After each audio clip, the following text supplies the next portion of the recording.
আমরা উনার যতগুলো অ্যাকাউন্ট এখনো অবধি পেয়েছি, বিভিন্ন অ্যাকাউন্টে 93 কোটি টাকা। সেই 93 কোটি টাকা আমরা টুলু মণ্ডলের অ্যাকাউন্টসগুলোকে আমরা ফ্রিজ করেছি। সমস্ত অ্যাকাউন্টকে নন অপারেটিং করার জন্য ফ্রিজ করা হয়েছে। এর বাইরেও ক্যাশ রিকভারি করা হয়েছে 53 লক্ষ টাকা। আর আমাদের gold ornament 268 gram, 400 silver 400 gram, platinum jewellery around 23 গ্রাম।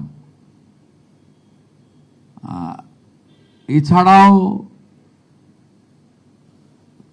আপনার 3 ক্যাশ কাউন্টিং মেশিন পাওয়া গেছে, 1 computer, 2 pen drives, 1 CPU and several documents like road challan, DCR, money receipt, chequebook. এছাড়াও আপনার 83টা ট্রাক আর ড্রাম্পার 83, সেটাকেও সিজার লিস্টে নেওয়া হয়েছে। এর বাইরে আমরা 21টা প্রপার্টি পেয়েছি, সেটা আন্ডার প্রসেস রয়েছে। প্রপার্টি, এই প্রপার্টি লিস্টের মধ্যে আপনার রয়েছে 7টা বাড়ি, একটা ফার্ম হাউস, 2টো পেট্রোল পাম্প, একটা ব্রিক কিল, একটা পার্কিং, 3টে স্টোন মাইন, 2টো ক্র্যাশার এবং আদার্স সব মিলিয়ে মোট 21টা প্রপার্টি। এই জায়গার পরিমাণ হচ্ছে 300 বিঘা। এই 300 বিঘা প্রপার্টিকেও আমরা আমাদের যা আইন আছে প্রসেস অনুযায়ী এটাকেও আমরা সিজারের মধ্যে নিচ্ছি, আন্ডার প্রসেস, সময় লাগবে। সেই প্রসেস জেলা পুলিশ করছে। Thanks to SP Birbhum and is team, tirelessly তারা কাজ করছেন। এবং ডিজিপিকেও তো অবশ্যই থ্যাঙ্কস দেব, তিনিও রাউন্ড দ্য ক্লক মনিটরিং করছেন এবং টাইম টু টাইম এইচএসকে এবং আমাকে রিপোর্টিং তারা করছেন। এবং আমরা স্পেসিফিক কেস শুরু করেছি বিএনএসের সেকশনগুলো লাগিয়ে, এবং এখনো পর্যন্ত যাদের অ্যারেস্ট করা হয়েছে, পিনাকি দে,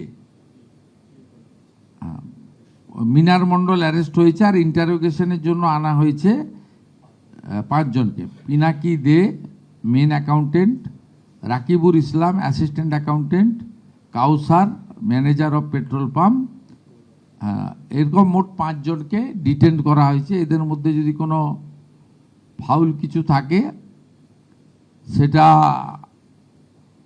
তাদেরকে পুলিশ আইন অনুযায়ী ব্যবস্থা নেবে।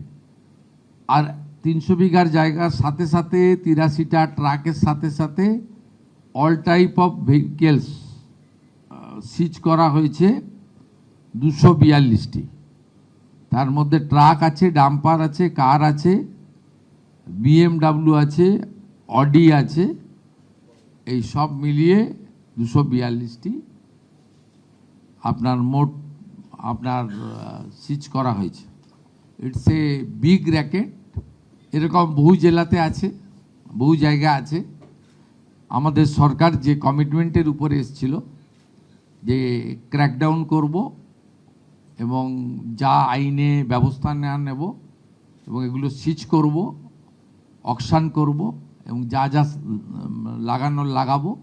এবং এই যে হিউজ মিনিমাম 1000 কোটি টাকা একটা আইটেমে একটা জেলা থেকে রেভিনিউ লস, অর্থাৎ গত 15 বছর যারা সরকার চালিয়েছেন শুধু একটা জেলা থেকে একটা আইটেমের উপরেই 15,000 কোটি টাকা পশ্চিমবঙ্গের জনগণের রেভিনিউর টাকা, যেটা দিয়ে সরকার অনেক উন্নয়ন করতে পারতেন, চাকরি দিতে পারতেন, সেটা লিকেজ হয়েছে।